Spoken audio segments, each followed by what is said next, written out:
Les noms sourates du Coran sont inventés par qui? Qui a nommé les noms de ces sourates? Qui? C'est les compagnons du prophète qui ont nommé le nom de ces sourates? Ou c'est le prophète qui a nommé ce nom? Ou c'est Allah lui-même? Qui a fait le classement des noms du Coran? Le fait que le Coran soit débité par Al-Fatiha, suite Al-Baqarah, suite Al-Imran, et qui termine par Surat An-Nas. Qui a classé les chapitres du Coran ou les sourates de cette manière? Qui? Le compagnon? Le prophète? Ou c'est Allah lui-même? Mes chers frères et sœurs, souvent on lit dans certains livres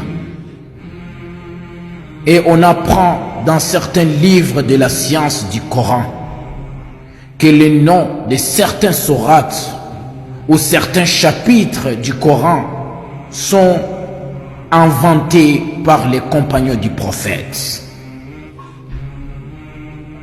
Et ils disent que certains noms de ces chapitres ou de ces sourates sont nommés par le prophète lui-même. Mais ce que nous aimerions vous dire, mes frères et sœurs, il n'y a rien dans le Saint-Coran qui est inventé par un homme.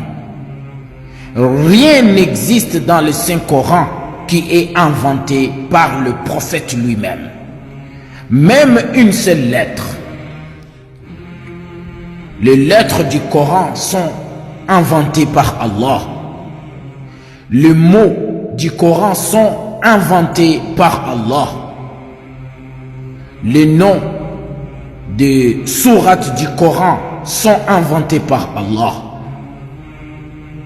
Nous allons vous prouver ça par le Saint-Coran avec des preuves miraculeuses, mystérieuses, qui dépassent les savoirs humains.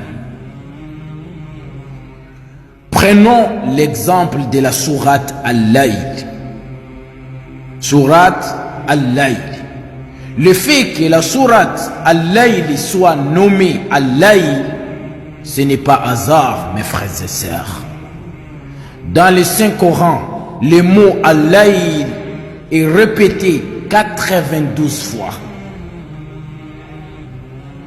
Et chronologiquement, la sourate Al-Layl est la 92e sourate dans le Saint-Coran. Subhanallah. Cela nous prouve que cette sourate est nommée par Allah, car cela dépasse la capacité humaine. Subhanallah. Subhanallah. Subhanallah. Subhanallah. Dites Allahu Akbar, s'il vous plaît.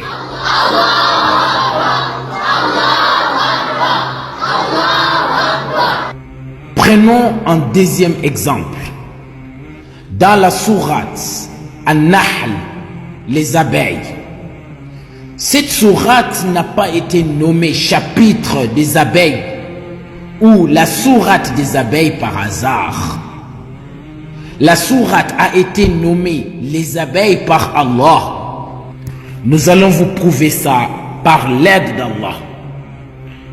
Mes chers frères et sœurs, vous savez que chaque créature possède des chromosomes. Chaque être humain possède 46 chromosomes. 23 venant du père et 23 venant de la mère. Au total, 46. Et chaque abeille possède des chromosomes. Ça fait même pas longtemps que les scientifiques ont découvert le nombre de chromosomes que chaque abeille possède. Chaque abeille possède 16 chromosomes. Et chronologiquement, dans le Saint-Coran, le chapitre Les abeilles ou la sourate Les abeilles est la 16e sourate ou le 16e chapitre du Coran. Subhanallah.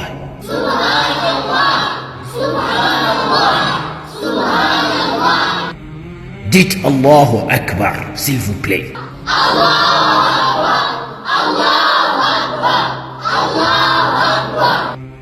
C'est-à-dire la sourate qui parle des abeilles et qui est nommée les abeilles est la 16e sourate du Coran.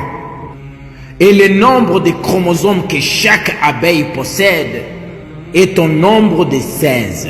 S'il vous plaît, dites Allahu Akbar.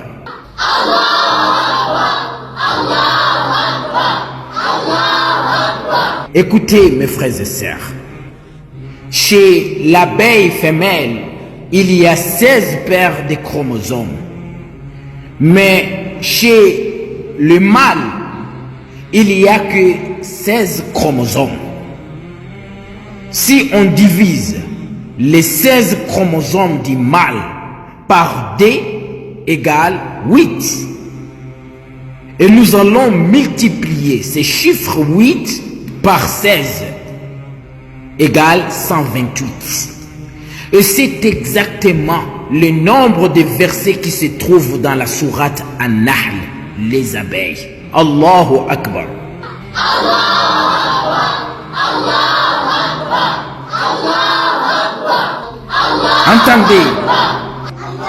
Entendez d'abord. Ce n'est pas encore fini. Le verset auquel Allah parle des abeilles est le 68e verset dans la sourate les abeilles. Si nous multiplions les 68 fois le nombre de chromosomes qui est 16, égale combien? Égale à combien? 68 fois 16 égale 1088. Et c'est exactement le nombre de mots qui se trouvent, des versets qui parlent des abeilles, qui est verset 68, jusqu'à la fin de la sourate, il y a 1088 mots. Allahu Akbar. C'est-à-dire, à partir du verset que Allah parle des abeilles, verset 68, jusqu'à la fin de la sourate, il y a 1088 mots. Et c'est exactement les 68 multipliés par 16.